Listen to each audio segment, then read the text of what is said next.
It is 7 o'clock. We have the minutes of October 3rd, 2017 to approve tonight, and we do have a quorum of those who were present at the last meeting to do that. So is there a motion? I'd move to approve the minutes of the meeting October 3rd, 2017 with any corrections or amendments thereto. Is there a second? I'll second that. Page 1. Just one thing on number 5.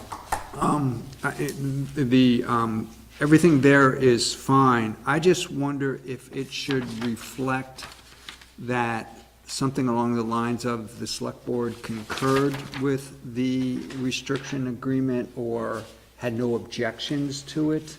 Just, There were no objections noted. That's true. yeah, and so I just wonder if there should be a statement along Yeah, I those think- lines. I It think just, that's true. it talks about it was discussed, but I think it should reflect, that we had no objections. Yeah, I think that would be. So I'll add the sentence at the very end of that Yes. paragraph. Yep. No objections were noted by the select board? Yeah.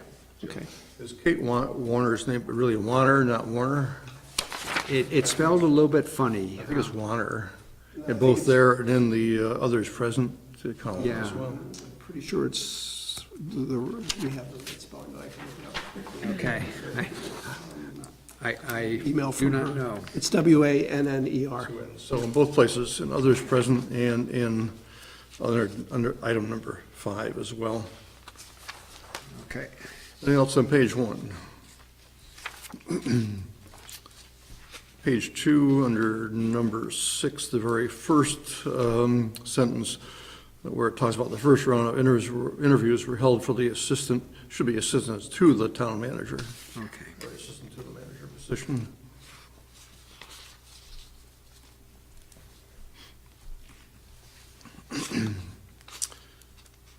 Anything else on page 2? If not, all those in favor of approving the minutes of October 3rd, 2017, say aye. Aye. Aye. And there are no opponents. So we had 3 votes yes, so we legally do that.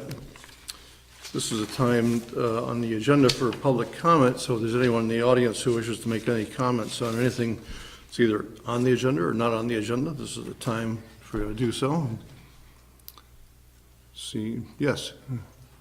What happened to the $100,000 that was listed in the first quarter of 17 on his minutes that he had? He lists out, breaks out the staffing and the payroll and everything. Okay.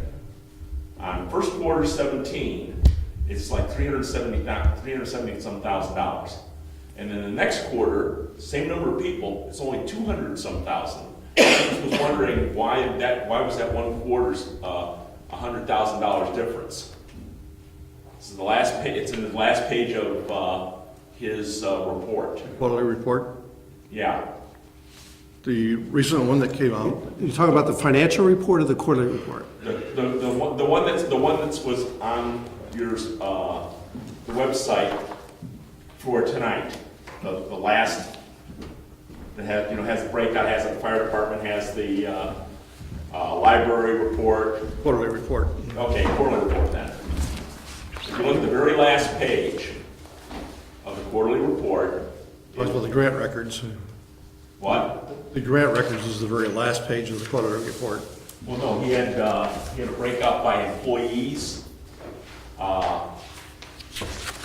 salary for the quarter. I'm not sure even if we knew exactly what page you were talking about, I would be able to answer it at this point. I was curious. I was assuming it was a typo, but I'm just kind of curious. I'd be happy to research it for you if maybe you call me tomorrow, or actually the finance director, call the finance director. She would be the one that best be able to answer, I think. Okay, that's fine. I mean, just a curious question. I just happened to notice that it wasn't like there was a huge change in employees. In fact, it isn't until your first quarter of 2018 that employee count actually goes down 1. I see that the full-time employees in the first quarter of. Okay, now look at the line right below it, first quarter 17, if you found that. Look at the amount of money there, and then look at the next quarter over. And I was curious why there was this huge amount in that quarter and not in the next.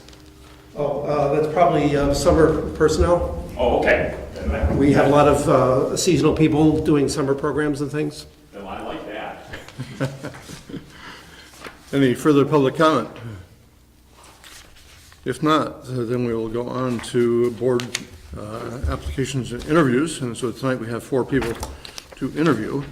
And I'd like to do the 2 for the Development Review Board first and call Courtney Doherty and Paul Christensen to the table here, if you would, please.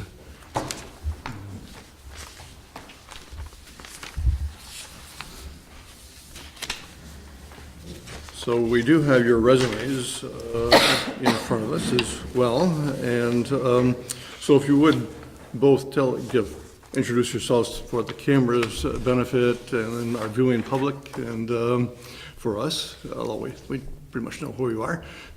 Give us a brief description of your background and why you would like to be on the DRB.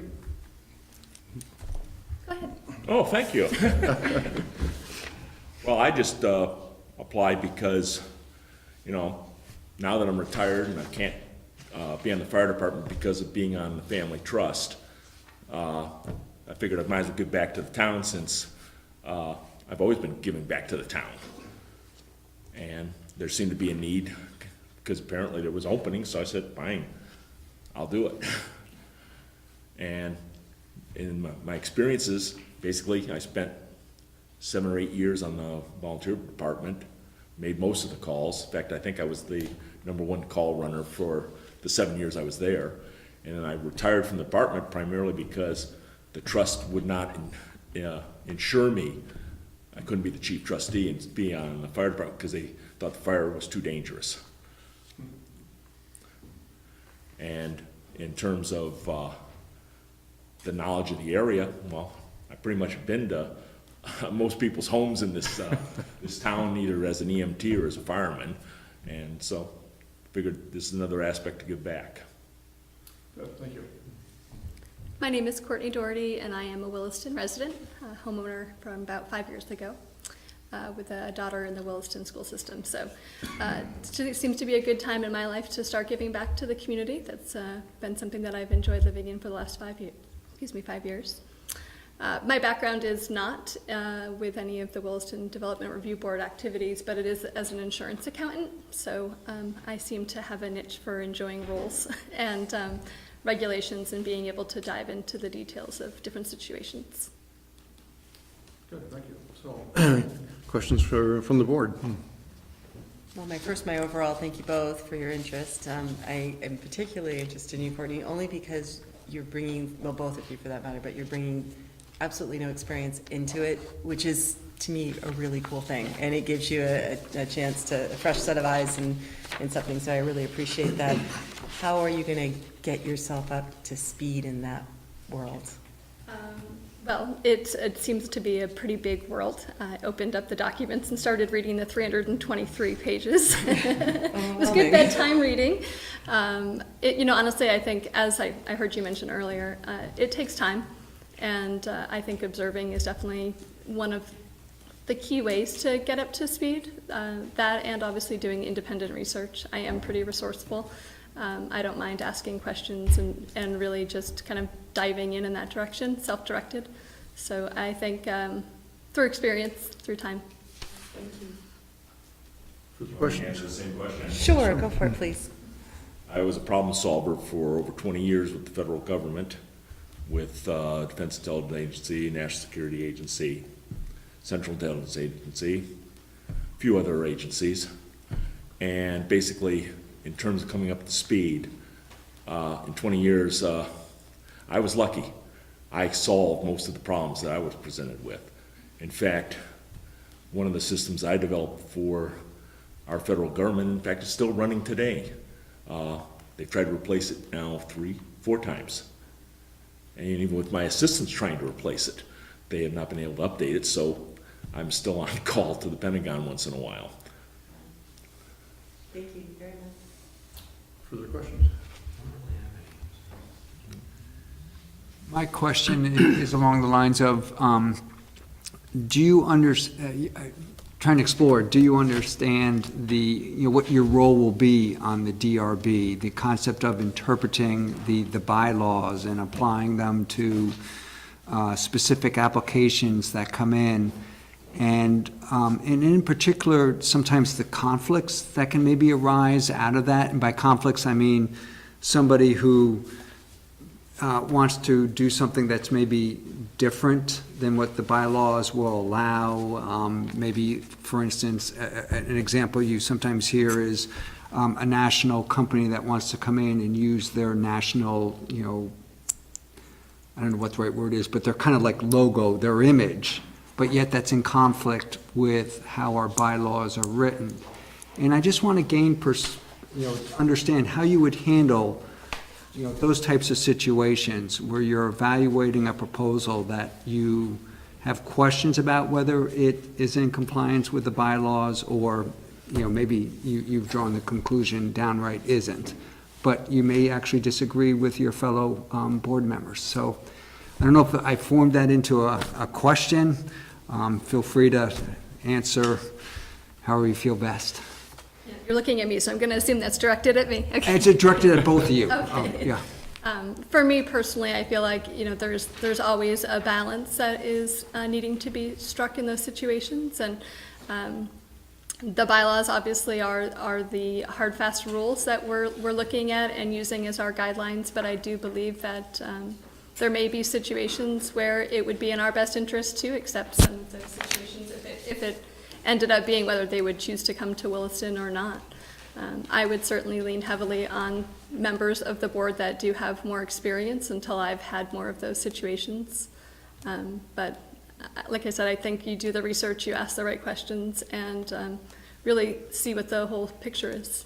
Okay, good, thank you. Well, the first thing is, depending on how badly they want to bend the bylaws, then we kick the problem to you guys. We could basically say, we will look into this, but basically the bottom line is, this panel is what makes the final decision. I mean, we can make a recommendation. We can sit there and say, gee, this is the greatest thing since sliced bread, but here's the rules that have to be considered. You guys are the ultimate authority at that point. You have to make the decision. You make me sound more important than I feel at times. Well, I'm just saying, as a select board, the select board overrules all the other committees, correct or incorrect? Yeah. What I'm trying to say is, the final word could come from here. In terms of policy, but in terms of the actual projects, that's all the DRB. Is what I'm saying. I'm saying is that if there's a development, and the development appears to violate the bylaws, and we're in favor of it, it still has to be presented up here saying there's negatives because something has to be addressed, but you guys are gonna have to make the final say, because we can't just sit there and say, oh, we're gonna just overrule the rules. Okay. And then my other question is I want to make sure you're, well, let me preface it by saying, I think the DRB is one of the, if not the toughest job in town, at least in terms of a volunteer committee, both in terms of time commitment, but also probably in terms of sort of the mental effort, if you will, that needs to go in it, prepping for meetings, and as I was talking about, some of the conflicts that may arise and some of the angst that it may cause in you as you're having to deal with it. So I just want to hear from both of you that you're willing to go forward, and you have a good, not a good, but you're comfortable with that. I don't think I'm going to make a lot of new friends. Potentially. Yeah, I mean, I understand that actually, before I answer that question, could you tell me, other than obviously the bi-monthly meetings, you mentioned the time commitment, what do you envision that time commitment being? Oh, first you have to do the 40 hours of training. No, I'm kidding. It's probably, yeah, I mean, first getting, as you said, the learning curve part. But then it's also the preparation for each meeting. Those are detailed reports that you'll be getting. And part of the difficulty I see, not the difficulty, maybe the time commitment, the time burner part of it is going into those reports that are prepared by staff, and they're great reports, but you've got to really dive into it to make sure you understand. And over time, I assume the commitment gets left, but still, just to get through a whole report is going to take a while. And then you're dealing with multiples of these during an evening. So that's, I think, what I mean by the time commitment. Since I'm retired, other than farming, the only time I would be stretched for time is during hay season, but other than that, I'm just counting down the days to my required withdrawal of Social Security this next June. I've got plenty of time. I mean, I basically still read a book a week. I still read the Washington Post, the New York Times. Like I said, I basically was an information sponge when I was in the government, and I'm still doing it. Okay. So, and if you sit there and say about making friends and enemies, No. No. Hopefully, I didn't say that. no, I'm just saying about the implication that, you can run afoul of people. Well, when you stand up in a meeting and tell the Secretary of Defense that he cannot do what he wants to do, let's put it this way. You learn about how suddenly cold a room can get, even if though you're right. So like I said, I've never worried about that. Okay. I do realize it is a time commitment. I am not retired.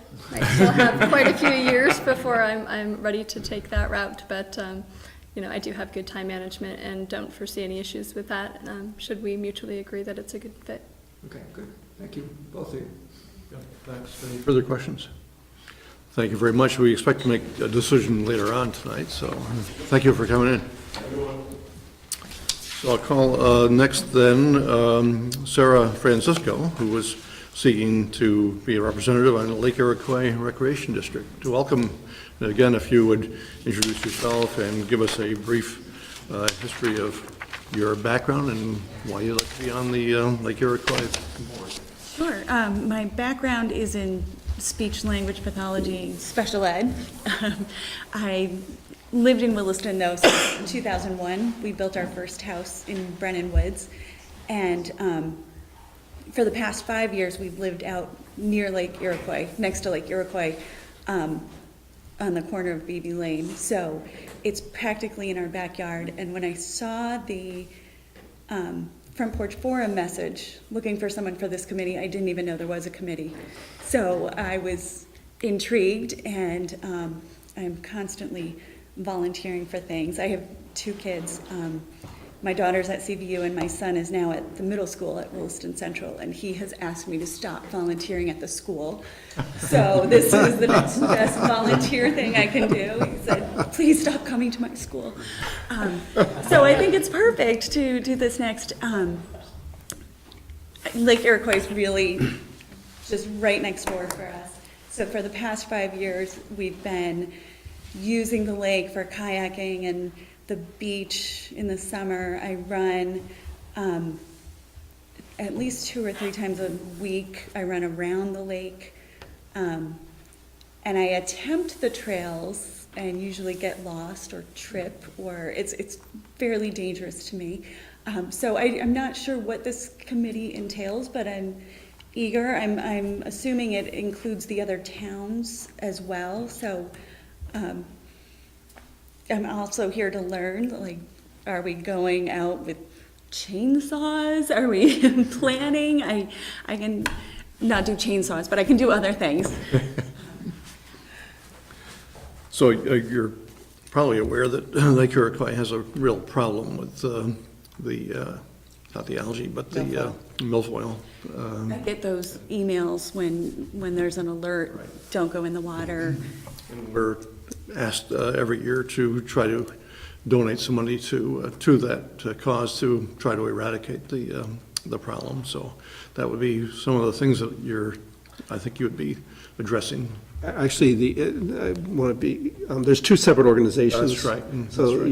you're thinking of the Lake Iroquois Association, Association. which is different than the Right. Recreation District. Yes, that's Rec department is, or the Lake Iroquois Rec district. District, okay, is separate from the Yeah, water their main, quality. right, their main function of the recreation district is to manage the beach area and the little park that goes around it. Okay.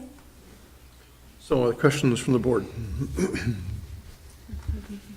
Well, my question was going to be along the lines of, you know, understanding what the responsibilities of the district members, is that the correct term? And you explained your love for Lake Iroquois, which is great. I was trying to get at what would you bring as a board member in terms of, you know, those skills that would help the district or help, you know, I don't know if I'm having a little trouble framing my question. I apologize for that. That's okay, I have trouble framing my answer as Yeah, well. yeah. I'm not quite sure what the committee is. I could bring anything. I have children, I could help plan things. I don't know if it's planning or beach. I'm unsure, but I have plenty of time. A piece of it will be budget. A Okay. piece of it, and Rick, I'd look to you to help with explaining what it does. A piece of it would be the coordination that needs to happen between the three or four? 4, I think. Four municipalities that jointly are part of the district. I don't hear much, so it tells me there's not a lot of conflict, a lot of problems, but I'm sure there's plenty of coordination that needs to happen. I know there's some rotating responsibilities between the town. So those are the type things I think you would be tapped to, you know, provide input on representing Williston. Sure. Is there one Williston person, one person from each town, or more Yes. Williston? One from each town. Yeah. Such responsibility. Yes. Okay, Like an ambassador. Right, okay. right. And then reporting back to this group, or reporting back to nobody? Well, Ultimately, you would report back to the board. Okay. How we do that is, it can be by email or, you know, once a year meeting. We actually have a guide that's available to people who serve on regional boards, and this is considered kind of a regional board since it's multi-town group. And that provides some guidance on how to represent the town and how to communicate back to the board. Okay, And that's available online. okay. I think 5 years ago, when we moved to our current house, the trails in the back, we got lost many times. And I think we went to the town to pay our taxes or something, and asked about, is there a day where people come and volunteer for trail maintenance? And they went, that would be great. You can do that. And it was kind of like, okay, well, should we just put our own little trail markers up? So I would be more interested in that as well. And That would be a responsibility of the district, since Of the it's not a district. town of Williston facility. yeah, it would be the 4 towns together and doing that. Okay, That could be your cause on the district, so to speak. sure. Bring in I'm always over there, so I'm. one way or Sarah, can I ask, how old is your son that he's rejecting your He presence? just turned 11. And yeah.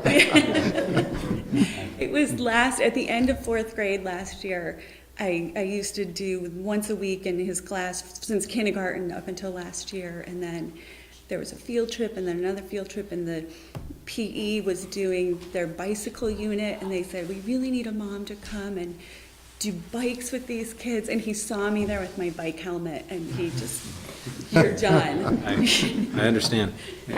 My 12-year-old daughter's favorite thing to say to me these days is, "You're not funny, Dad." Clearly you are, Kim. And actually, you know what I say? And I say back to her, "Yes, I am. You just don't get it." Okay. Further questions? Thank you. Good, thank you very much. Thank I you. appreciate it. And our last interview tonight is with Lauren Yin Dell, who's interested in being a lister. So, again, if you would introduce yourself and give us a little bit of your background and your interest in being a lister. Yeah. My legal name is Lauren Kumjian, but people know me as Lauren Yin Dell because I'm up on Oak Hill Road where the Yin Dells have their property. I'm a mother of 3 boys who are now in their 20s, and I have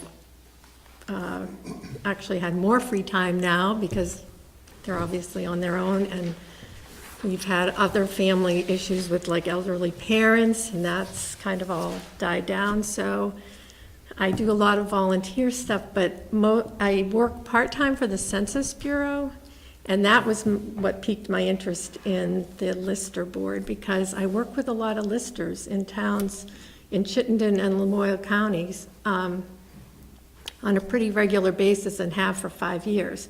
And, you know, I chat with these people and I look at their cards and get all the information. And, you know, just when I saw there was a vacancy, I thought that might be something I could do. It does interest me how assessments are done.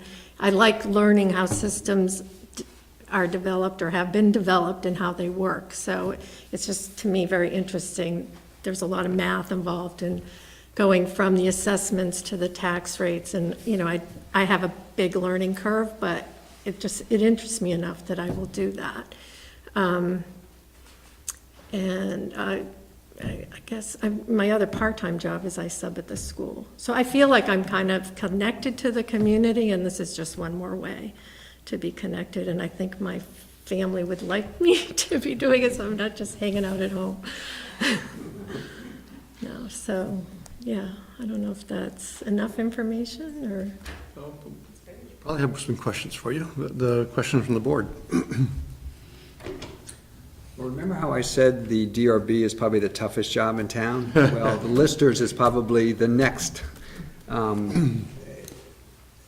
You know, it's a difficult position, simply because of the concept of you're generating the assessed value of a piece of property that the town's interest is that it be fairly assessed, so the appropriate taxes will be raised from it. The homeowner's interest is that that assessment be as low as possible, even though it thus has no reflection on the sell price were they ever to go to sell it. So there's a natural conflict there. And so my question really, I have no doubt you'll be able to pick up the computer skills needed, the software that's used, the right approach when you're dealing with folks over, we need to do assessment, we need to change your assessment, we need to check that addition you added, whatever interaction you have. But I guess my question is really focused on the concept of the potential for, I'm going to use the word conflict, that may not be the best word. The grievance process? A grievance, but also just, you know, folks are going to be frustrated when they learn that, you know, the taxes are going, their assessed value is going up, thus their taxes will be going up. So. I'll tell you, people don't like to see me when I come to the door for the census because they don't want to do it. So Okay. I know I would just pull on the facts, you know, the information to calm people down. And plus I'm a quiet, patient listener. So I think that would help. Yeah, I understand that there could be conflict that way. And then the other piece is there's just, I'm sure at times there are going to be times in which there is a ton of work to do. We just went through our reassessment, so we're over that. But who knows when the next one will be. Right. Yeah, I was talking, Rick and I emailed a little bit about that. I understand there isn't that much work now. It sounds like it's summertime where you have the grievance process and other issues, and then whenever the next, and so I think the learning curve from now till when that gets busy is perfect for me, like I could. Good. Then my other question is you mentioned census and working with listers. I don't. Oh, you don't understand that? I didn't understand the connection. Oh, okay, so the work I do for the U.S. Census Bureau is the American Community Survey. Oh, yes, yeah. But in that process of conducting the survey, which is done, most people don't realize it's not a decennial survey anymore. It's done every month in every state, you know, just random selection of households. So if there's nobody at that house, then I have to work with a lister usually to figure out what, is it vacant, is it for sale, is it, what's going on with that? Yeah, so, it's either I go into the office or I call, and then we update that information on the Census Bureau website. Yeah. Okay. And is there a connection between US, I'm sorry, this is more my work-related question, this has nothing to do Yeah. with, is there a relationship between the US Census and the American Communities Survey? Yeah, Oh, that is the the census does a lot of surveys, but the main one is the American Community Survey. Okay. That's the one that goes on all the I did not realize that was done by time. the US Census Bureau, okay. Oh, Yeah, we just did a housing survey, across the state. Vermont, we got like an 80% response rate, because we get out there and we have to knock on doors, and the surveys are like 30 minutes long, so my husband always says, I'm so amazed you get people to cooperate, but most people are really nice and really understand. That's what I find, that the people who are, not cooperative are fewer and far between, and can be convinced. Often it may take the second interaction when they realize, well, I really should do this. I can fall back on things like, well, it's mandatory, or, you've got to do it for your community. I have a lot of, things I can say. And that's what I probably would bring to the board too, is just to help people understand the purpose and not trying to screw people over. Okay. Great, thank you. Any further Oh, questions? any other Sorry, questions? I'm ready to go. I'm sure you're aware, this is an elected position, and if you're appointed to it, you'd be, if you wish to, run for re-election run for election in March. So is there an opening now? Yes, there is. Oh, okay, because on the website, I think it still lists 3 people, right? Well, there's one person who's moved out of town, I believe, so Oh, okay. that's why we have an opening. All right, and I also understand that the meetings are in the morning?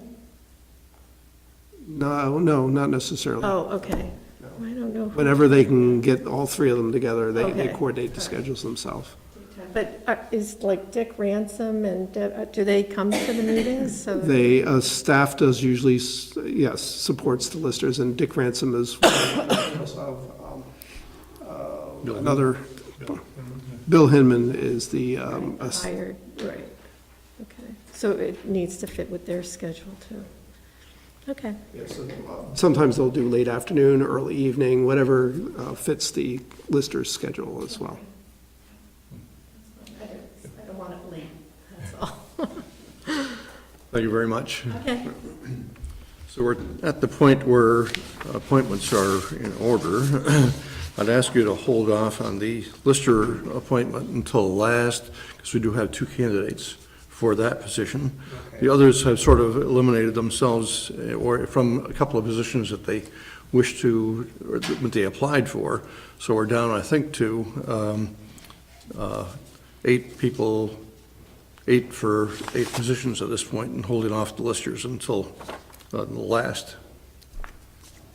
And there are some recommended motions to make.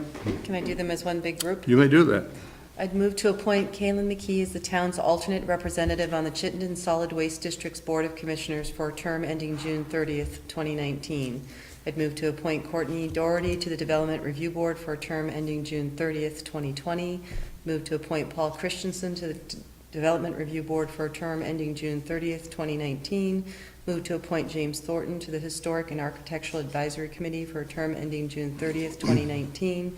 Move to appoint Sara Francisco to the Lake Iroquois Recreation District for a term ending June 30th, 2018. And would also move to appoint Michelle Desatel, Ruth Skiff, and Cindy Provost to the Social Service Committee. Second. This motion has been made and seconded. Is there any discussion on the motion? Yeah, just a question on the motion, if you don't mind. Cindy Provost was,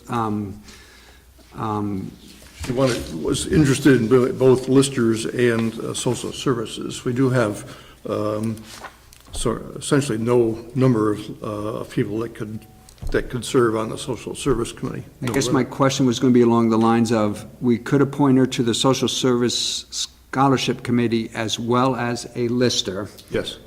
And do we know that she'd be okay with being on both? She indicated that she would, I believe. Okay, I just don't remember. When we Yeah, interviewed okay. her last week. Yeah.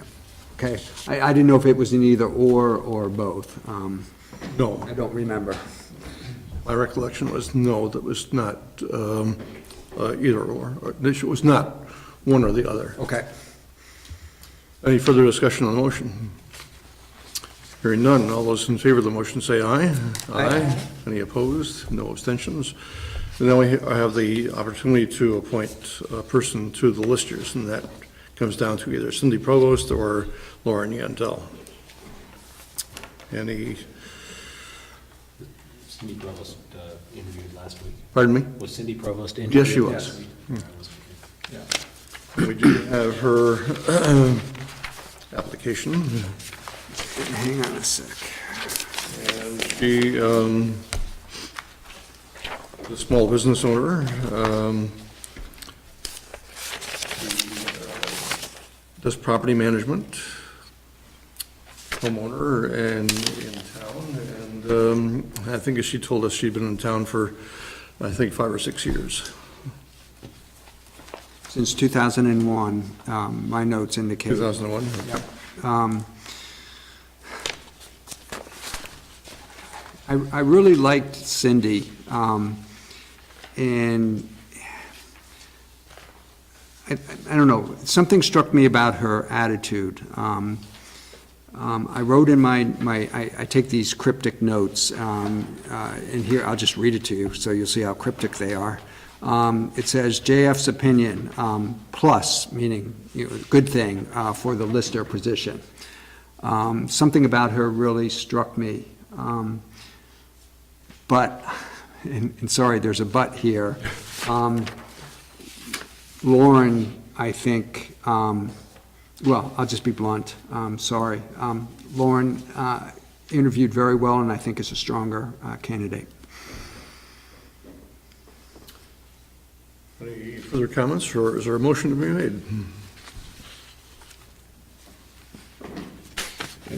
Any other, then I will move to appoint, the right word? Yes. Lauren Yin Dell to a term, it's not to a term, to fill the, I'm sorry, is there a motion that I don't have in front of me? Fully, yes. Yeah. Let me dig out the manager's report. First, yeah, okay. All right, first one. I move to appoint Lauren Yin Dell to the Board of Listers until the next election set for March 2018. Is there a second? I'll second. Is there discussion on the motion? I really don't like being in this position. We have two candidates, I think both are good, but we gotta choose one. And I just explained why I chose Lauren over Cindy. Problem with having a wealth of candidates. I'm sorry? It's a problem with having a wealth of candidates. It's both it's a good thing and a curse. Yes. Any further discussion on the motion? Hearing none, all those in favor of the motion say aye. Aye. Aye. Any opposed? And no abstentions. So we're taking care of that business for tonight. And we'll move on to the Library Board of Trustees annual report. And we just always look very much forward to hearing from the library on their yearly visit to us. And it looks like Carla Carson's president of the board, and Marty Fisk, who's our library director, are here, as well as a number of people on the board that I recognize in the back. But perhaps in your comments, you'd introduce your board as well. So the president is, Barbara Meter and Jude Hersey. Barbara's the secretary, and Jude's been on the board for a while, too. As you may know, Barbara has been with us for something like 33 years. She was our Grand Marshal at 4th of July. Inspected the wave. And Stephen Perkins, who I couldn't see behind Barbara, one of our newer members. Great. Okay, you probably remember last year, my presentation was shortly after the Olympics, and I talked about the gold medal qualities of the director and staff at the Dorothy Ailing Memorial Library. These gold medal performances continue day after day, but I'd like to pursue a different theme tonight, that of gratitude. John F. Kennedy said, we must find time to stop and thank the people who make a difference in our lives. And that is what I would like to do today. The DAML board would like to thank the Select Board and Town Manager Rick McGuire, who supported the additional hours for a staff member to become full-time, and the Williston voters who approved the budget that allowed that change to occur. Williston continues to grow, and those new to the community quickly realize what a marvel they have in our wonderful library. The additional hours have improved the efficiency and productivity of the staff, which increases the level of service to those visiting the library, both long-term patrons and those new to the community. We would also like to thank Marty and her staff, Debbie, Jill, Kathy, Kim, Christina, Sarah, and the newest member, Allison, for all they do to keep Dorothy Ailing Memorial Library humming like a well-oiled machine. Each staff member has their particular responsibility, but they never hesitate to lend a hand when needed or provide feedback and support if called on.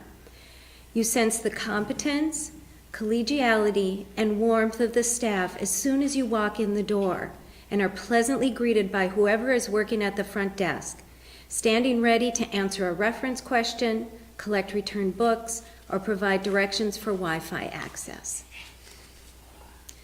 Thanks also to the volunteers that work at the library, the teen employees, and the friends of the library who generously give their time and expertise. Each group supports the mission of the library and adds to the positive atmosphere present.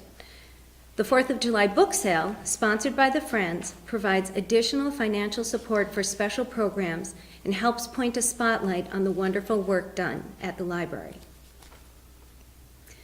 Kudos also to those who plan and run the many programs at the library.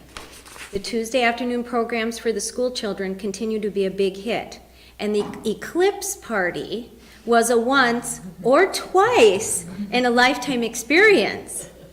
We'll know how to do it right. We did it right the first time, it'll be even better.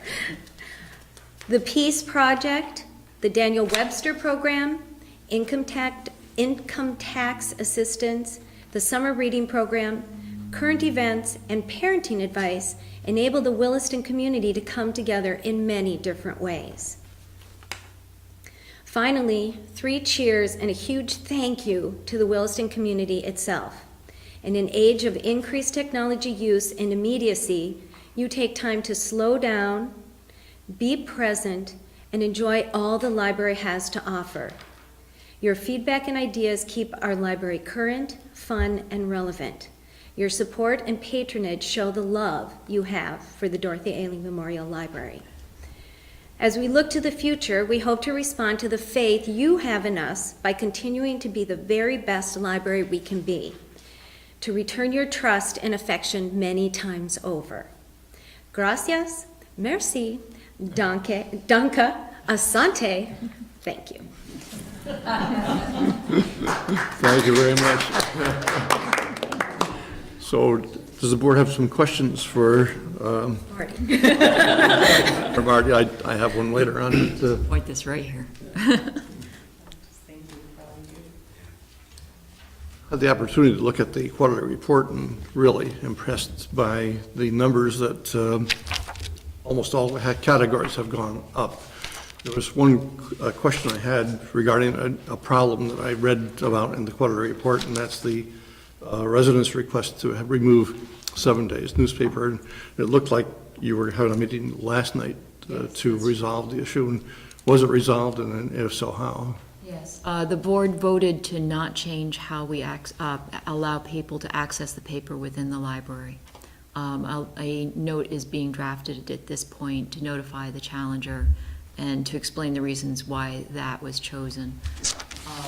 One of the main things was that, as you may know, the local news cycle, news access has changed dramatically in the last decade or so, and the 7 days has really become the source for classifieds, for housing, for jobs, for items for sale, local news, in-depth reporting of governance in the Chittenden County area as well as the state level legislature. And to remove that access to that sort of information because of some articles that are challenging to people would not be a good balance. Thank you. Any further questions from the board?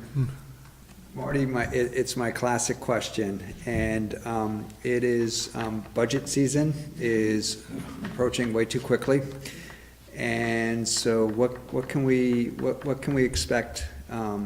Essentially, no real changes from last year. Okay, we should invite you to more select board. We're just continuing with what the projects we've got going on. We're still working on the space reconfiguration project, so we have the same amount we've had in the last few years set aside for that. The idea was to, go at this with as level approach as possible. We still have probably another couple to 3 years left on that project. I say probably closer to 3. We haven't started with the adult reading room yet, and while we have done some work in the youth reading room, not as much as what we have planned in total. So we're probably looking at least 3, maybe 4 more years of working through that. Okay. The mobile library, Dottie, Yeah.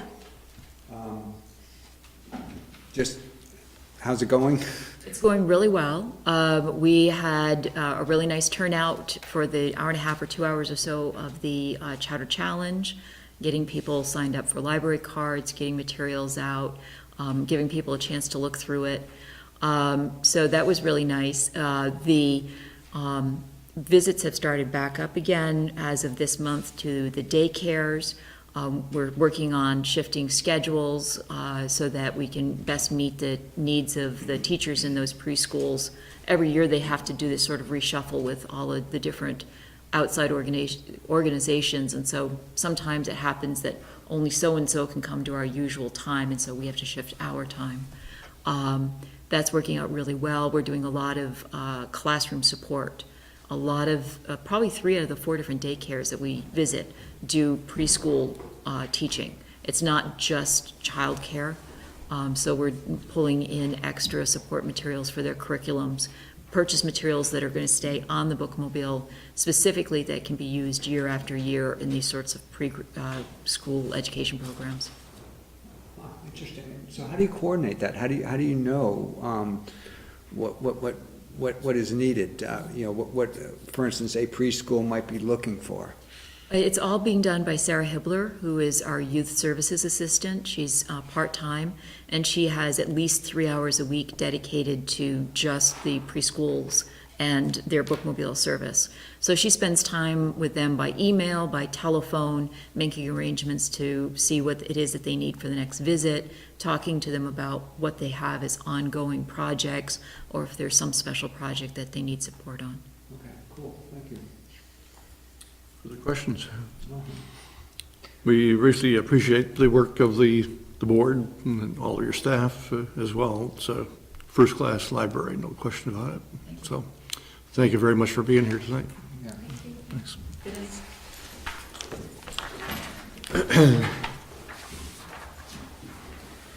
So we'll move on to the Mud Pond Conservation Area Management. And we have Nick Warner, the Executive Director of the Winooski Valley Park District, with us tonight to talk a little bit about the memo that he has written to us as well. Unfair to follow up after the library. To talk about the person setting up the agenda. That was great. No, and thanks for your time tonight. I just want to preface by a couple things. First of all, this is a conversation that's active with the Conservation Board, and I've had a chance to meet with them once to present the idea, and we're also meeting again tomorrow morning. So, but I just really wanted to put this out there and have this discussion. And I do have my board's authorization to have the discussion. We've not made any, formal action, but I actually had a board meeting earlier tonight, so if I seem a little fatigued, I've already had 2 hours of meetings. But obviously, I've been before you guys over the last few years, and, you know, we've had close involvement and great support from the town of Williston for a lot of years. And we've, over the last several years, since I've been on board, I started in 2014, we've had a lot of discussions about our relationships with towns, and each town has its own DNA and its own issues. And, you know, to be blunt, we manage 8 acres of land in the town of Williston, and that's been an issue in terms of what kind of value we're bringing to the town, and I don't disagree that that should be a concern of the town. The counter argument that we've always made is we're running a regional park district, which, you know, with all of our properties available to the public at no charge, that's a valid argument, but I also have felt from the beginning in this position that we should play a larger role within the town of Williston. And I felt that I just would be proactive. And I've had numerous conversations with your great environmental planner, Melinda Scott, about this, and also met with Rick and let him know that I was going to be making this pitch. And, you know, I want to change the narrative, is the main goal.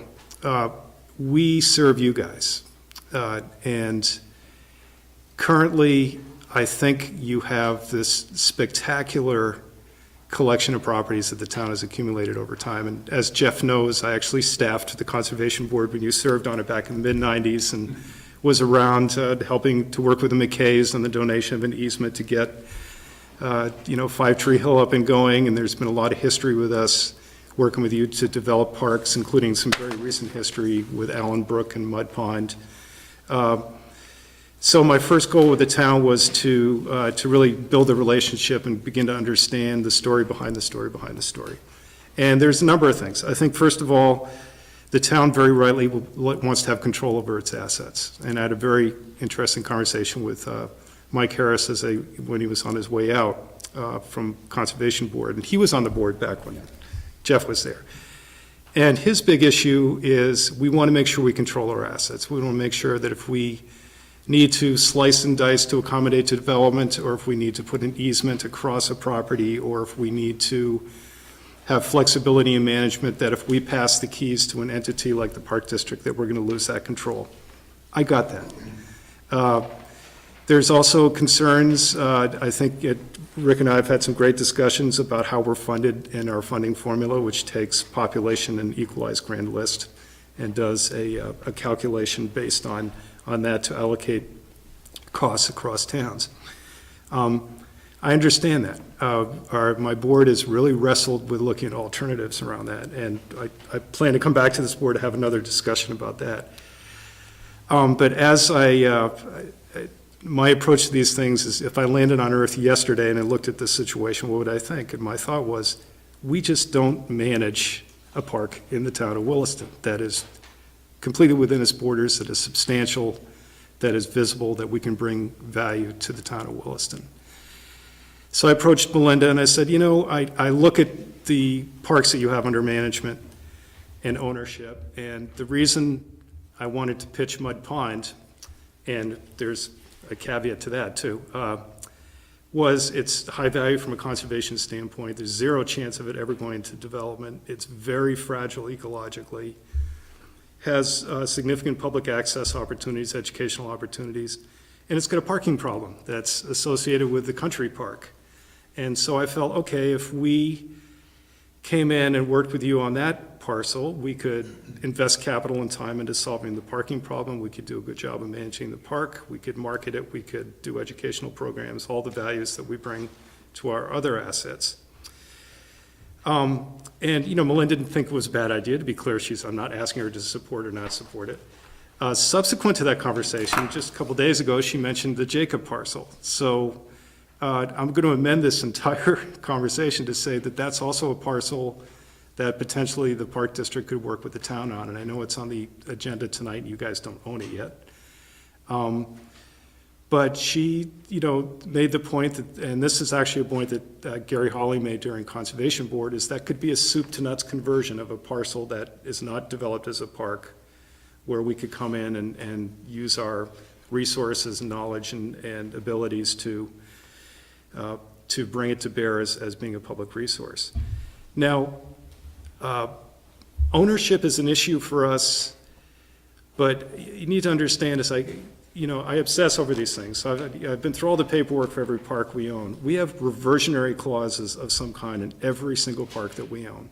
Either it's through Land and Water Conservation Fund or VHCB, Land Trust, whereas if we fail to manage properly, if we go belly up, if we try to turn it into an ATV park, I'm being facetious here, the land reverts back to either the original grantor or it's given to a different organization that can properly manage it. So any pitch that I make to you, I make with the strong assertion that we would want to have a strong reversionary clause in any transfer such that the town could say, we don't like the way you're managing the park and we're going to take it back from you. And that is what's held over our head with the other parks that we own. And I think it actually brings a lot of power to us because it makes us do our job. So I really felt strongly that I wanted to be proactive with this idea, and so I pitched it to my board, and they've been supportive of this. Rita couldn't be here tonight, so I can't speak for her, but if, the first step really is the Conservation Board. They're aware of this. We're going to have further conversations tomorrow. At some point in the next few months, we'll probably get a recommendation up or down from them. I think they're intrigued by it. I think they're intrigued by the whole concept of just changing the narrative about our relationship with you guys. Because in my mind, we work for you. We should be managing more land. The control issue, I think, could be solved with a reversionary clause. The management issue, you have direct accountability with a trustee on our board. I feel like there could be a relationship built around one of these parks through our ownership and management that could just change substantially the relationship between the town and the park district. So that's my pitch, and I'd really like to hear your thoughts at this point. Questions from the board? A couple, if you don't mind. Yes. The first one is actually asked Rick, has Melinda at all provided any feedback? The feedback, of course, would be through the Conservation Commission, and they really haven't had a chance to. Too early. Okay. They've met once, Yep. they've considered it. Frankly, we do have one Conservation Commission member here, but my understanding is their reception was somewhat lukewarm to the concept. And I'm talking only about the mud pond area, because the other area wasn't a matter of discussion at the meeting, as I understand it. Yeah. And that actually leads to my next question about the proposal is it, my question was, is just, I say just, please don't read anything into that. No, that's okay. Mud Pond Country Park, I'm hearing tonight it might be the Jacob property, I assume we're gonna move ahead with the Jacob property. Would it make sense for it to be expanded to the Mud Pond? I'm sorry, it's only about the Mud Pond conservation area. Yes, correct. Would it make sense to expand it to the country park also? Given that there's the connection between the two, the parking being one of the connections, the other being, people who walk at the conservation area may end up also using the country park. Potentially, we don't manage any areas that have mountain biking, and that would be, frankly, just from a practical day-to-day management standpoint, a big departure for us. Okay. But, to me, it's about establishing a relationship and looking at possibilities. So if that came up as a need for the town, and there was a way for us to viably manage it, I think my board would consider it. Okay. As I was thinking this through a little bit, I do remember riding my mountain bike from over by the McNeil Power Plant to the Winooski Valley Park District's property on what I would call a trail system. Yep. So I guess in a sense, you do have some Right, that's part of the Burlington Bike Path, yeah, Okay. correct. Yep. All right, so that's not you guys. Right, but, you know, the country park is a destination mountain biking facility. I mean, it's pretty substantial. So, you know, I would be comfortable taking on, you know, and we're very familiar with Mud Pond Conservation Area. I think my park superintendent would be comfortable taking on management without having significant changes. And I don't know what your relationship is with, you know, the Fellowship of the Wheel and the Vermont Mountain Biking Association, and I presume they have involvement in contracts, and I don't pretend to know how those work or where the resources come from. But, you know, we're in the business of, we have a very prescribed way of looking at properties from their conservation value. So the first thing we'd look at is what is the real conservation value of the land? And could there viably be, I think there is actually a Vermont Land Trust easement on that parcel, but part of our model is to have lands that we know are going to be locked up in conservation over the long term. So, you know, those two things would be looked at. Okay. I'm on page 3, and I guess my big question is, and you actually touched on it a little bit in your introductory comments, where what I wrote down here is invest capital in the parking area. Correct. And my question really, as I was reading through what it is the Park District would do, or do for Williston, if you will, it talked about capital planning. It didn't talk about what financial resources the district might bring to the management of the park. We have capital reserves that are in the neighborhood of about $220,000 right now.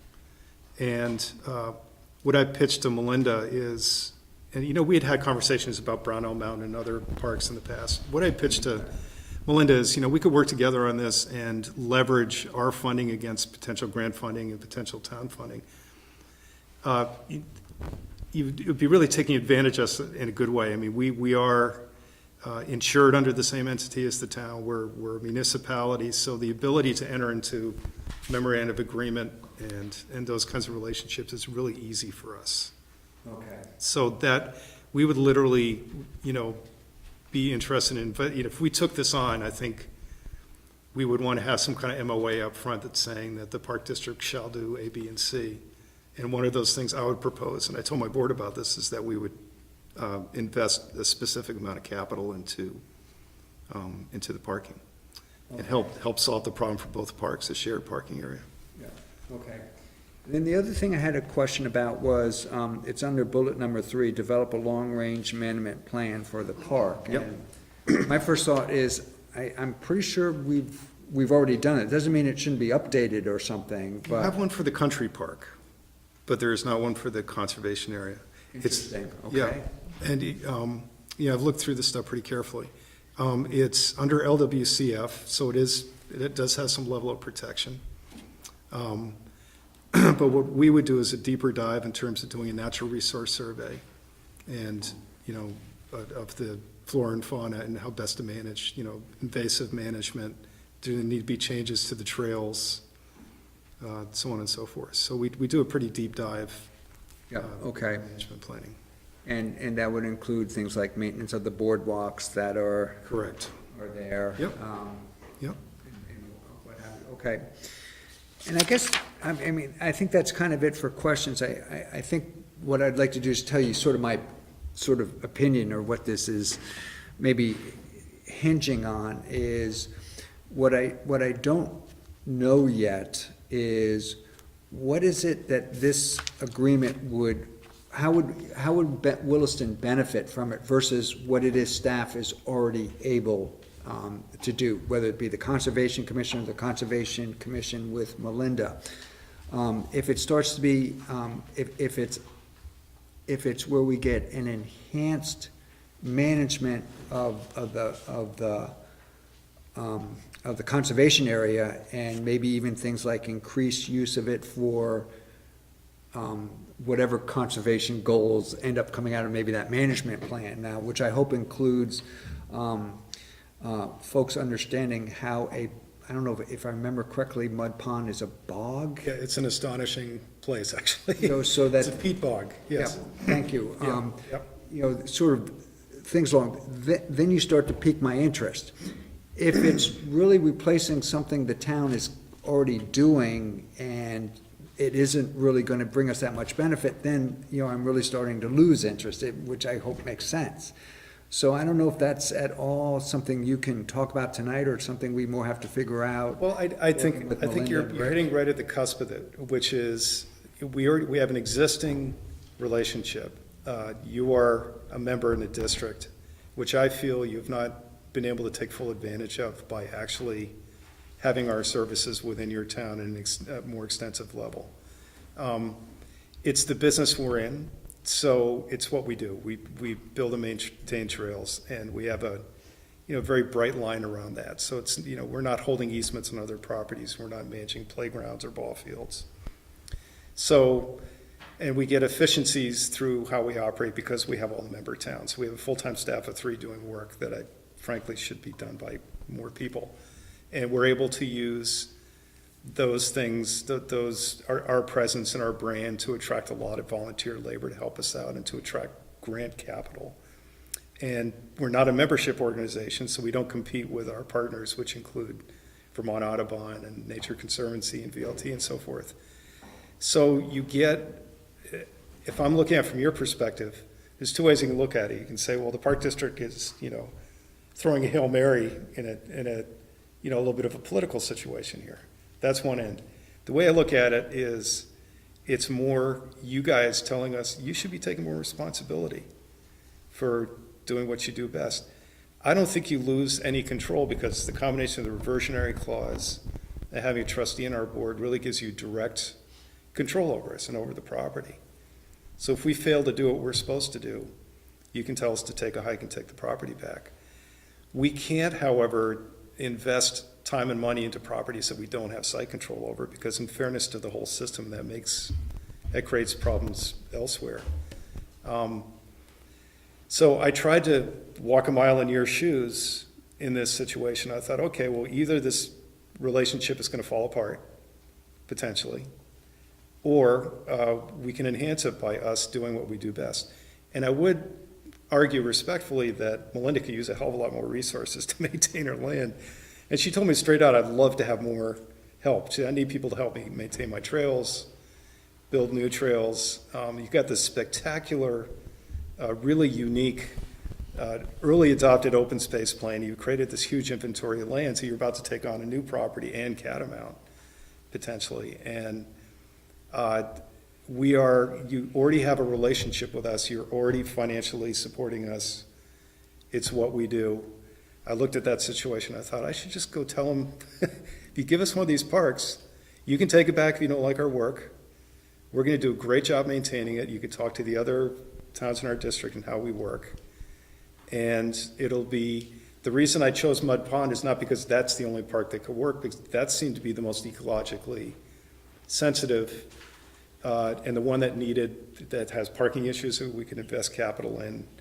I just felt, you know, from your perspective, that it might be an option that you should seriously look at. Okay. Talk a little bit, so you, and I'm sorry, I might have missed this in your introduction. Sure. Or here.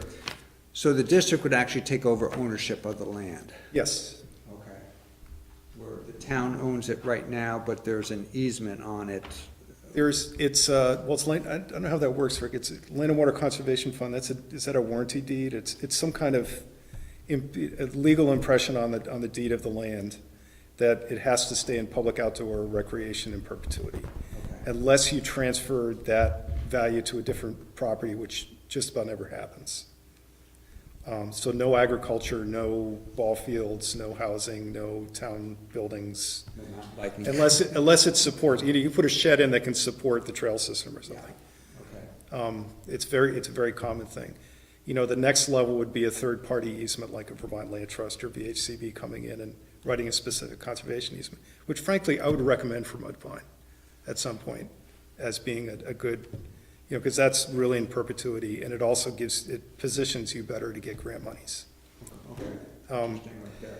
But, yeah, and what I would suggest, strongly suggest, is that there be language built into the transfer that has a reversionary clause. It's, it's built in, we have some really unique ones, like in Colchester Pond, view sheds for property owners, where if we don't keep the hedge down, the property owners can take the land back. Oh, yeah, I mean, there's a lot of, unique things, but basically every piece of property we own has some kind of reversionary clause, and maybe the exception of Heidelberg wetlands, which is inaccessible. And do you see any issues with the parking area, which would serve the conservation area, but is used primarily by folks accessing the country park? That's, I think it's gonna be, it'll be management, we'd have to figure out the management of it. We're a carry-in, carry-out organization, so if there's gonna be trash cans, so that would be one to be cost associated with that. But we deal with that all the time. A lot of our parks are located, Salmon Hole and Riverwalk is right in an urban environment. We have a new park we're developing behind Bayberry Commons, which is 24 acres, right in the urban fringe. So we're quite used to managing parks that are directly adjacent to activity, and so having a mountain biking park is, wouldn't throw us much. Yeah. And I don't think it's really there's not people using Mud Pond Natural Area now for mountain biking. We haven't seen any evidence of that. So it's not like coming in like a lot of our parks where we had to take, Woodside, which was 68 acres, was a, big black hole, and that was a big management issue. But no, it's a long way of saying, no, we're comfortable with that, and that would solve the issue for both parks. So to me, that's a solution. That's a proactive way to deal with it, and I think Melinda agrees with that. Good, thank you. Yep. So the question tonight for us is, are we interested enough to pursue this? And if we are, then should we send this to the Conservation Commission to take a look at and make a recommendation back to us? Well, I am meeting with them tomorrow morning to discuss this. So I know this may seem backwards, but I asked, I figured if I had an opportunity to present this to this board, I really wanted to get it out there as a public discussion. What I'm just saying is if there's no interest on this board in pursuing it, then there's no sense of having the Conservation Commission looking at it. I would like to see what the Conservation Commission has to say. And I would too. Me too, I don't know what to think. Yeah. And I'd like them to tell me what to think. So would we, frankly. I'm not asking you to, it'd be nice if you did, but I would feel uncomfortable doing that without them. So a member of the commission would like to speak. Jude. Okay, I didn't know he was coming here, and I'm not speaking for the whole Conservation Board. I believe you spoke to them a couple of weeks ago, Yes. and I happen to be away. You were out. You might know, and I don't know whether you've handed that out to them already, or the report that Jeff referring to that you got there, whether they've already gotten it, or that's great.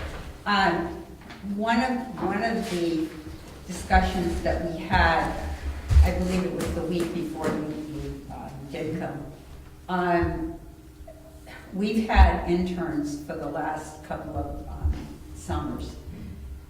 And there's been some discussion about the value of having them basically just try to do all the trail work, because there's so much work to keep them up. And I know when I first went on the Conservation Board, so that was like 14 years ago. God, I can't believe it. Anyway, we used to work with the Public Works Department kind of as a joint effort of people clearing, making sure that the trails are kept wide open and everything. But it's pretty tough, I think, for someone like in Melinda's position to really quickly train someone to take care of all of our trails. Because there's almost no time for them to do something else as well. So we're already talking about that, and I got a sense that people felt that they had some real interest in the proposal that you're talking about helping out, especially with that particular property. Some of it has been really well done, and some of it not at all. And so I know we also have had complaints from somebody that lives on that dead end that's right near the, the conservation park for parking. And there's talk about issues with parking with the mountain bikers as well. So I think that it could be helpful to have an extra party to that. Like I said, I'm just speaking for myself. Tomorrow we'll talk with you about it. But I know that Nick has really tried very hard from the time that he came into this position to really do some new things for the town because there were some real problems before you came. So I commend you for that, and I'll look forward to seeing what you have to say tomorrow. Thank you for giving this so I can read it ahead of time. Anyway, I just have one other question. This other piece of property that's listed on here, is this the one that's near Morgan Parkway? Yes. Is that, okay. Because that's something brand new that we're talking about, and I don't know whether Melinda has talked with you. Yeah, actually, they discussed it at the meeting I went to. Okay. Yeah. Okay, so that's another exciting piece. I've always wondered why we don't actually have a park right on the river. I mean, it's almost our whole border, and we don't really have any particular place to set. And from the descriptions of this piece of property, it's high enough up that it wouldn't be in a floodplain, which could be a real problem. You don't have a park yet. Anyway, so that's kind of an exciting piece too, anyway. So that's my 2 bits for the night. And that's Thank you. yeah, our park superintendent actually does train the intern, so we have a relationship with the intern. It's been really great. Right. I know we have worked with the Winooski Valley Park District, so we're used to working with young people, and they've done a spectacular job, as a matter of fact, with some of the boardwalk in the country park too, so that would be, a natural thing. So I'll look forward to hearing what you have to say tomorrow. Thanks. Thank you very much, Rick. Nick, we'll let you do your thing with the Conservation Commission tomorrow. Appreciate it. Appreciate your time. Thank you for your time. Thanks. Let's move on to the Jacob and Crane's property donation, and Rick, you have given us some information on that.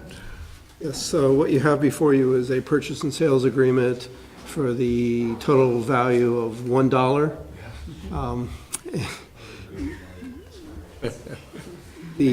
This is the next step in the process. The step after this, well, we've already started the environmental assessment process.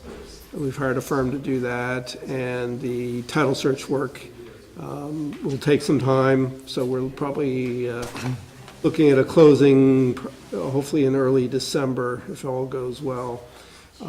Assuming the board approves authorization for me to sign this tonight, I will be back again later asking for permission to accept the deed and close on the property.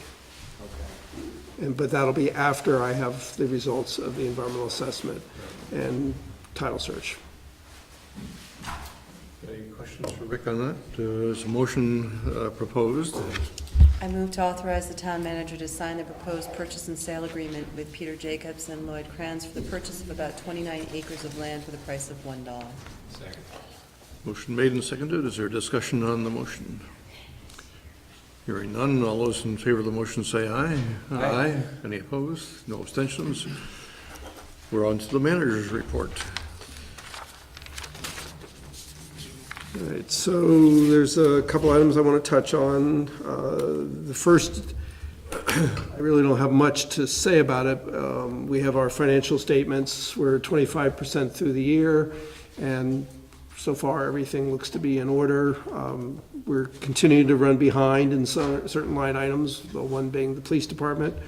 We are currently down 3 officers now. We had one resign yesterday. And we had 2 openings before that. We have a 4th officer who is out on medical leave. He had I won't go into what his problem is. We have a 5th one who may also have some medical issues.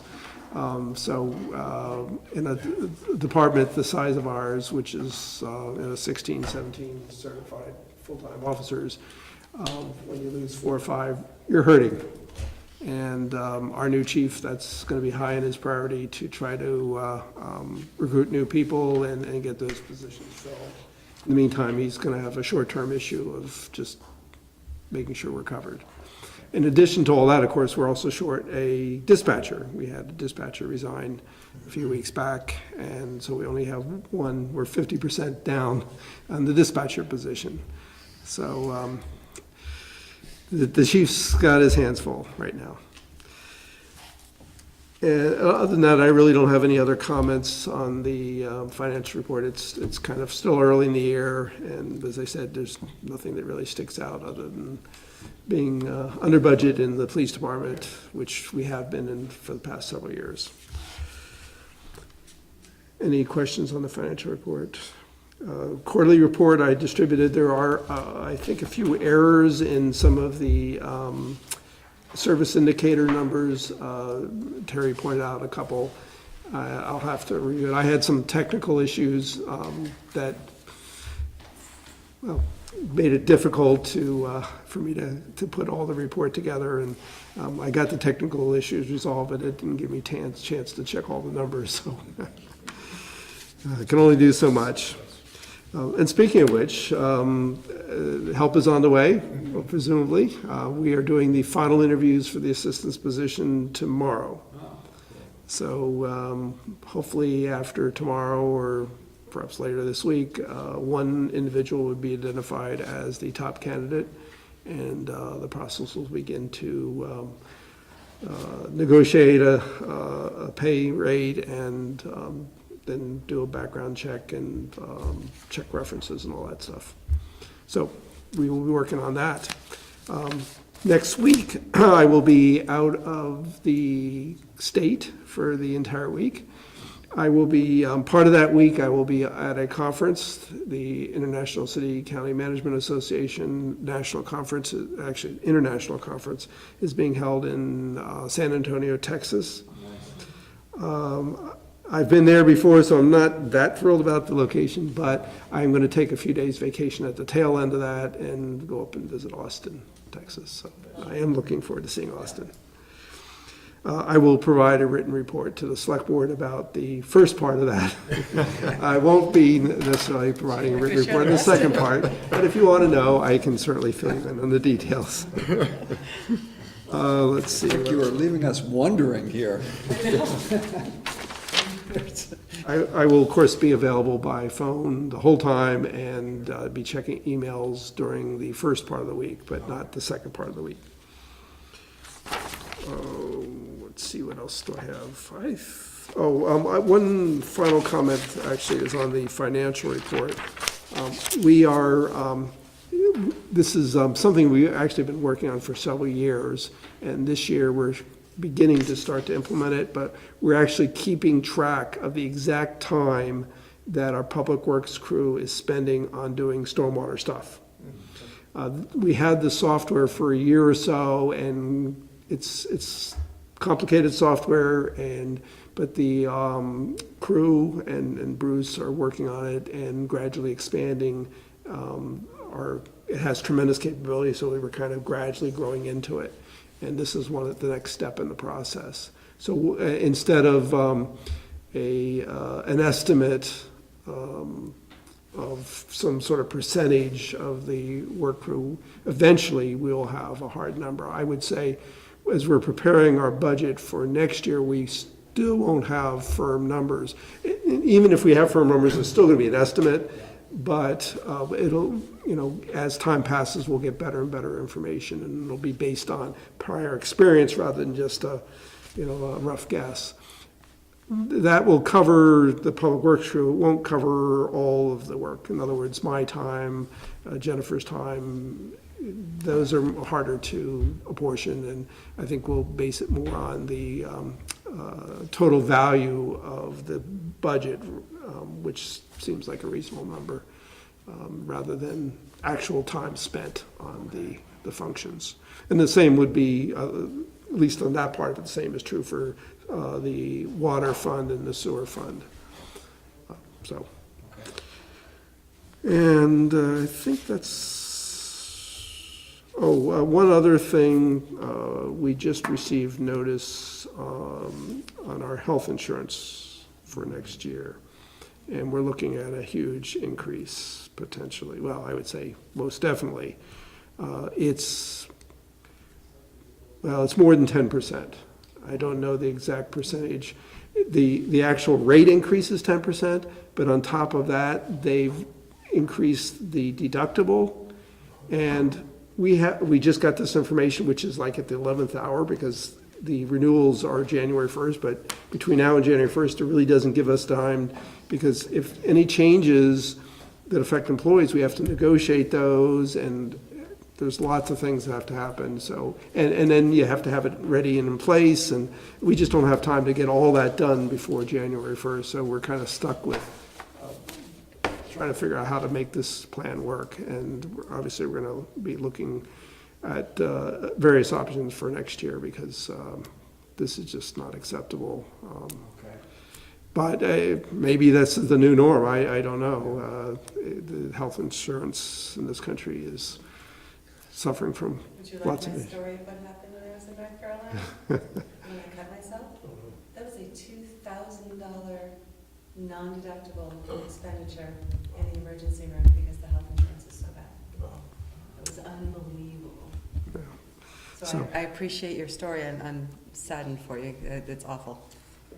Well, in health insurance, the cost of health insurance has become an increasingly larger part of our budget, so 10% increase is a lot of money. So we're working through that, and anyway, that's the extent of my report for this evening. Could you remind me who it is, who we get our insurance from? Right now, it's Blue Cross. Blue Cross, okay. Okay. Any further questions for Rick?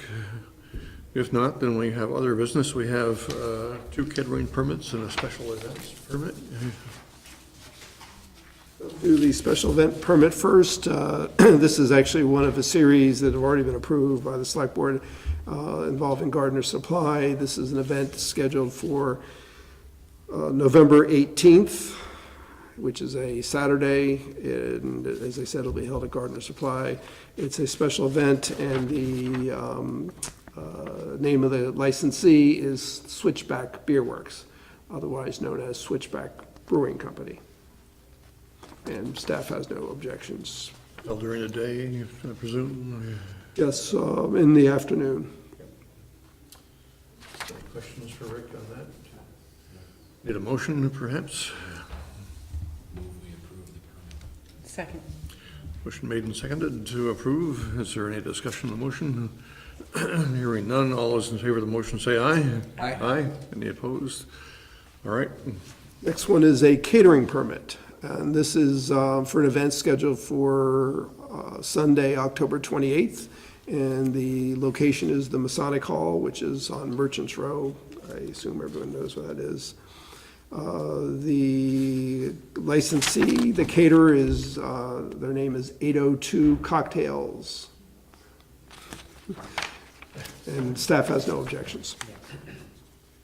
Any questions? 802 cocktails during the day. Not the number. The scheduled event, let's see, where are the hours here? It's Saturday? also in the afternoon. Actually, it's early evening, 4:30 to 7. Okay. Yeah. All right, good. Move, oh, sorry, It'll be all indoors? Yes. Okay.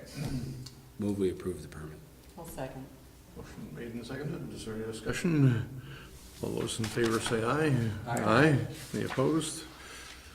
The last one, since I'm not voting, I guess I don't have a conflict of interest, but involves a club I'm a member of. It's an event scheduled for Thursday, October 26th, and it'll be, it's scheduled to be held at the Isham Farm on Oak Hill Road. The name of the caterer is Bevo LLC, Bevo, B-E-V-O. And the event is in the late afternoon, early evening, 4 to 8. I happen, since I'm a member of the club, I happen to know what it's about. It's actually multiple Rotary clubs are having a little gathering to encourage new members. So if anyone's interested in becoming a member, this might be a good time. But you only consider that after you voted, so you don't have a conflict of interest. Is there a motion? Staff has no objection, I'm sorry. Second. Motion made and seconded. Any discussion on the motion? All those in favor of the motion say aye. Aye. Any opposed? Is there any other business that you need to talk about? I do have one, but I also wanted to ask Rick, what time is that event on the 26th, please? Everything, I believe it starts at, So I wanted to bring back up with everybody, if they were willing to entertain a discussion about that, not necessarily what was proposed, I would put it forth a motion to rescind our earlier position that we did and put forth a motion to reconsider having that discussion. Did I articulate that well enough, Council? So we can't reconsider a motion, but we can consider a motion to rescind, which would be to rescind. And then I don't need to do a motion to reconsider after, it's just a motion No. to rescind, which opens up the discussion. That's correct. Then That's correct. that's what I would like to do, please, is a motion to rescind what we had done before. So we would be rescinding would be the motion to request staff to prepare a resolution for consideration concerning the regional governance of Burlington International Airport. So the motion has been made to rescind. Is there a second? I'll second. Is there discussion on the motion? I don't have anything new to say. No, I just would like to have this discussion again in more detail than what we did. I just feel like we had a cursory discussion and we were looking at what South Burlington was proposing, which wasn't necessarily what I would have wanted to agree to. And I got the impression, and I don't want to speak for any member, but I got the impression from some that they would have entertained a broader discussion than what we had. And I'd like to see if that still actually holds true, and if so, I would be interested in pursuing further. So if we do rescind the action, then we could bring back motion to propose a resolution. And if we choose not to rescind, then we could go back and discuss other options other than a resolution. The idea was not, Rick, to create more work on your plate. That was not it. It was just to open no, the I discussion. understand that. After you decide, I'm gonna need some direction because I'm not sure what you're deciding, but anyway. Well, the motion was interesting because it did talk about having staff, the motion that got voted down, it did talk about having staff prepare a resolution. I forget what, but, and this, the but's the important part. The but is I think we were very focused on what we were being asked to do by South Burlington. And what I like about the rescind aspect here is let's just have a discussion about what makes sense for Williston. And we can kind of do that now without, you know, folks from other communities looking at us and just have that kind of discussion ourselves. And, I mean, I realize these are open meetings and that people can attend, blah, blah, blah, and all that. But I very much support that idea. I still haven't, probably not going to change my mind. So. No, but if you Yep. have the discussion, that's all I'm looking for. So we have a motion on the floor to rescind. It takes a majority vote to do that. If you're ready for the vote, all those in favor of the motion say aye. Aye. Any opposed? No. No, so the motion fails. A tie vote of 2-2. That does not mean that we cannot revisit the question of airport governance. It's just that we would not, at this point, ask staff to prepare a resolution. How do I get that? Is that a question of asking Rick to put that back on as a agenda item at some point in time? Yes, Is that the proper way to do that? we'll bring it back as an agenda item to discuss options. That would be fine with me. Is there any other business? If not, then we are adjourned. 8:35.